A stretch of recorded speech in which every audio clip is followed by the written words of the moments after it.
खत्री जी, आप किस तरह से देख रहे हैं? आप अपनी आखिरी पक्ष रखें। देखिए रफीक साहब, इसमें देखिए पैसे का तो ट्रांजैक्शन हुआ है और वो पैसे का ट्रांजैक्शन का प्रूफ दिखा रहे हैं दीपक शर्मा जी, ठीक है। और उसके बाद अंकित गुलिया के खाते में पैसा गया है, तो कहीं ना कहीं तो भाई अंकित गुलिया तो दोषी है ही है, क्योंकि अब वो पैसा किस माध्यम से लिया गया हो या किस लिए, लेकिन पैसा तो ट्रांजैक्शन हुआ है, तो इसलिए कल्प्रिट और दोषी तो अंकित गुलिया है ही है।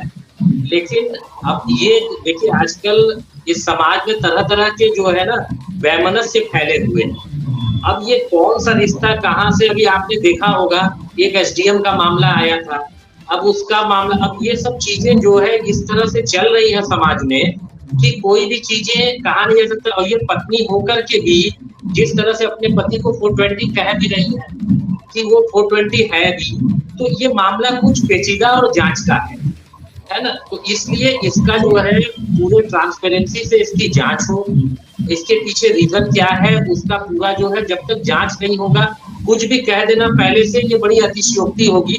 इसलिए इसको कायदे से जांच करके, क्योंकि आजकल तरह तरह के मामले खुल करके सामने आते हैं जिसका कोई हाथ पैर होता नहीं, तो इसलिए जांच का विषय तो है खत्री जी, जांच का विषय तो ये बना हुआ है, लेकिन मैं आपकी राय जानना चाह रहा था किस तरह से आप दीपक शर्मा और रनु गुप्ता को देख रहे थे। अब मैं सवाल रिजवान आलम जी से करना चाहता हूँ। रिजवान आलम जी, आप किस तरह से देख रहे हैं इस पूरे मामले को? आपने अभी तक अपनी बात जो रखी है, आखिर क्या निष्कर्ष निकलता है? इसके अंदर कंपनी पे जो पैसा लगाया गया है, जिसके अंदर खुद वाइफ शामिल है, कम से कम इसके अंदर जांच तो होनी चाहिए और होएगी। इसके साथ साथ आप ये भी देखिए कि इसके साथ साथ ये दोनों अपना प्रचार करते हैं, पूरे हिंदुस्तान में इनका प्रचार हो रहा है। ऐसे में प्रचार का इनको एक बहुत बड़ा फायदा मिल रहा है, हाईलाइट हो रहा है ये ज़्यादा। मेन तो हाईलाइट होने की बात है, ये हाईलाइट हो रहा है। और कंपनी जब थी नहीं 6-7 महीने पहले, तो ये कंपनी के ऊपर पैसा लगाया कैसे? एग्रीमेंट भी तो होगा, कोई ना कोई एग्रीमेंट होगा दुनिया भर का। कई सारे सवाल करें, सही कह रहे हैं आप रिजवान भाई, कई सारे सवाल हैं। आप ये जो है सिर्फ अपना प्रचार के लिए कर रहे हैं, दोनों में भी और किसी के लिए नहीं। पूरे हिंदुस्तान में इनका प्रचार होगा और इनको पहचानेंगे लोग आगे। इनकी अमजद भाई रिजवान भाई की बातों से आप कितना इत्तेफाक रखते हैं? रिजवान भाई किस तरह से बता रहे हैं? देखिए, मैंने पहले ही एक बात कहा कि दोनों सेलिब्रिटी हैं। दोनों सेलिब्रिटी कम से कम कुछ दिनों के लिए अलग मुद्दों से आज लाइमलाइट और हाईलाइट ब्रेक तो मिल गया उन्हें। मैंने पहले भी कहा कि देखिए, उनकी वाइफ है और जो मीडिएटर होता है वो भी उतना ही रिस्पॉन्सिबल होता है।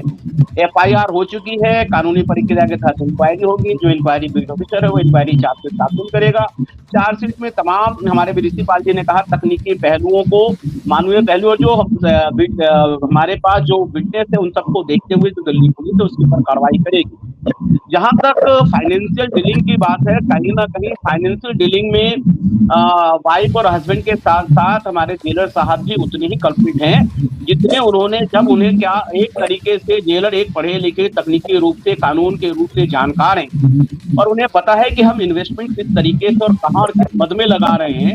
मैंने पहले भी कहा कि जहां वो कल्प्रिट है, जहां वो दोनों पति पत्नी दोस्ती हैं, उतने हमारे जेलर साहब भी साफ नहीं है। उनके ऊपर भी जब ये चार्जशीट के साथ साथ उनके ऊपर भी इंक्वायरी होगी और एक डिपार्टमेंटल भी इंक्वायरी होनी चाहिए। देखिए, छोटी मोटी रकम नहीं है, जेलर है तो इसका मतलब ये नहीं है कि भी आप कहीं कैमल, ये व्हाइट मनी है ना, ट्रांजैक्शन व्हाइट मनी है। इनका कहीं ना कहीं लेन देन में, आपस में लेन देन में जब मनमुटाव हुआ है, या इनका जो 15% 20% जो प्रॉफिट है, प्रॉफिट मेकिंग कंपनी बताते हुए कि आपको प्रॉफिट मिलेगा, ये लड़ाई प्रॉफिट पे आई है। कहीं ना कहीं ये पैसा, ये भी जांचने का विषय है कि 51 लाख रुपए कहीं ना कहीं बैंक में नहीं है। आप कह रहे हैं कि डिजिटल ट्रांजेक्शन है, तो ये डिजिटल ट्रांजेक्शन कहीं ब्लैक मनी तो नहीं है, कहीं ये व्हाइट मनी है, उनके सैलरी का पैसा है या जो दूसरी चीजें हैं। तो और इन पैसे को इन्वेस्टमेंट करने के लिए क्या प्रोसेस अपनाया गया, लीगली प्रोसेस, जो डिपार्टमेंटल प्रोसेस है, तो ये जांच सिर्फ उन दोनों के साथ नहीं, दीपक जी की भी होगी और होनी चाहिए। और ये कहीं ना कहीं लड़ाई आपस में, और वो जो हर एक का जो कल्प्रिट होता है वो एक सिंपैथी गेम खेलता है और कहीं ना कहीं ये गेम गुलेरिया खेल रही है, सिंपैथी गेम खेल रही है।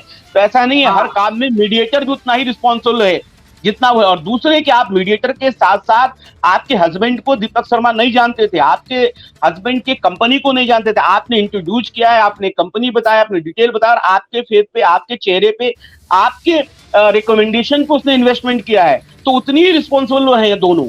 और ये कह देना कि दीपक शर्मा झूठ कर रहे हैं, मैं ये नहीं कर रहे हो, सब आदमी अपनी FIR लॉन्च होने का कानूनी प्रक्रिया जो है वो अपनाएंगे, लेकिन उतने ही वो भी धन्यवाद। आपकी बात सुनकर हमारे दर्शक इस बात को अच्छे से समझे होंगे कि जिस तरह से आपने अपनी बात रखी है कि दीपक शर्मा जो है उनके ऊपर भी डिपार्टमेंटल तौर पर जांच होगी और तमाम चीजों से उनको भी गुजरना होगा, तो ये बात वो भी इस बात से तो वाकिफ होंगे ही जब इतनी बड़े जिम्मेदारी पद पर वो हैं।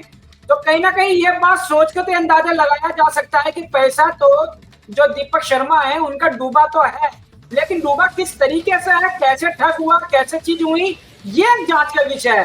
लेकिन 50 लाख की चपेट तो लगी है, ये बात तो नजर आती है। ऋषिपाल जी, आप कुछ कहना चाह रहे थे? ये मैं 30 सेकंड लेता हूँ। ये बात तो सही है, ये 51 लाख रुपए दीपक शर्मा जी को अब समझ में आया, जब ये प्रॉफिट नहीं मिली उन्हें तब ये पुलिस का सहारा लिया। और कहीं ना कहीं देखिए 2-3 महीने लगे FIR करने में, उन्होंने पहले कंप्लेंट की, पहले अपने हिसाब से उन्होंने मैनेज किया होगा, जब ये नहीं समझ में आया तो FIR हुई है। तो मेरा कहना है कि वो टेक्निकली रूप से, तो कहीं ना कहीं मैं यही कह रहा हूँ, और हमारे कानूनविद हैं ऋषिपाल जी, और विस्तार से वो बताएंगे। जी ऋषिपाल सर, एक तो जैसे मैं आप लोगों को बताना चाहूँगा कि दीपक शर्मा केवल एक ज्वेलर ही नहीं है, और उनकी जो इनकम है, सोर्स ऑफ इनकम है, केवल उनकी सैलरी नहीं है। हम सभी जानते हैं कि वो एक सेलिब्रिटी है, और उसके अलावा डिपार्टमेंट से परमिशन लेके बहुत सारी जो फिल्म है या मॉडलिंग है, बहुत कुछ उन्होंने किया है। तो सारा का सारा पैसा जो है अकाउंट के थ्रू गया, तो सारा का सारा पैसा उनका अकाउंटेड है। इनमें कोई भी पैसा ऐसा नहीं है जो कि अकाउंटेड नहीं। और दूसरी बात, जो जेलर पद पे एक व्यक्ति है, उसको पता है कि कल को अगर वो FIR दर्ज कराने करे कोर्ट में और पुलिस में, यही सवाल होगा कि आपका जो पैसा है वो वैध है या नहीं है। तो ये निश्चित तौर पर उनका जो मनी है वो हार्ड एंड मनी है, कमाई हुई मनी है।